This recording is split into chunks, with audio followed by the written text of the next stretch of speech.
தற்காலிக பணியாளர்களாக உள்ள தங்களை காலமுறை ஊதியத்தில் பணியமர்த்த வேண்டும் என்று தமிழ்நாடு உரிமம் பெற நில அலுவலர்கள் சங்கத்தினர் அரசுக்கு கோரிக்கை விடுத்துள்ளனர்.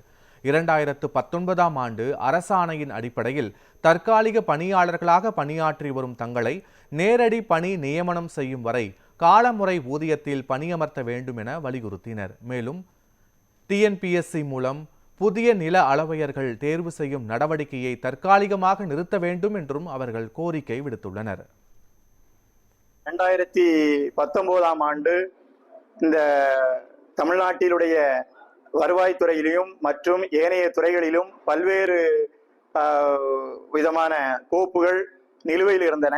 அதை சரி செய்யும் விதமாக மதுரை ஹைகோர்ட்டினுடைய உத்தரவுப்படி இந்த உரிமம் பெற்ற நிலவர்கள் என்ற ஒரு திட்டமானது உருவாக்கப்பட்டது.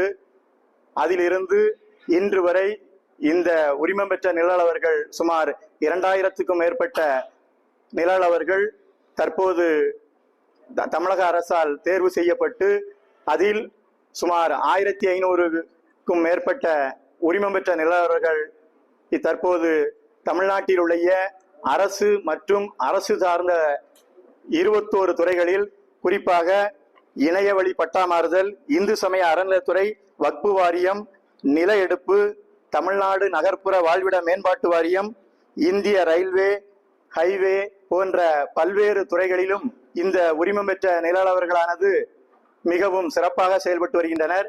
நிலவர்களுடைய வாழ்வாதாரத்தை முன்னேற்றும் விதமாக தமிழ்நாடு அரசு தேர்தல் அறிக்கையில் அறிவித்துள்ள 5 வருடங்களுக்கு மேலாக தற்கால பணியாளராக பணியாற்றி வரும் அனைத்து தொழிலாளர்களும் நிரந்தரம் செய்யப்படுவார்கள் என்ற கோரிக்கையின் அடிப்படையில் உரிமம் பெற்ற நிலவர்களிலும் 5 வருடங்களுக்கு மேலாக மிக குறைந்த சேவை கட்டணத்தில் பணியாற்றி வருகின்ற எங்களுக்கும் தமிழகத்தில் நிரந்தர பணியாக்கி தரவும், அதே போல தமிழக அரசு தற்போது டிஎன்பிஎஸ்சி மூலமாக நில அளவர்களை புதிதாக எடுப்பதாக தெரிய வருகின்ற அதை தடுத்து நிறுத்த வேண்டியும் இந்த செய்தியாளர் சந்திப்பானது நடைபெற்று வருகிறது.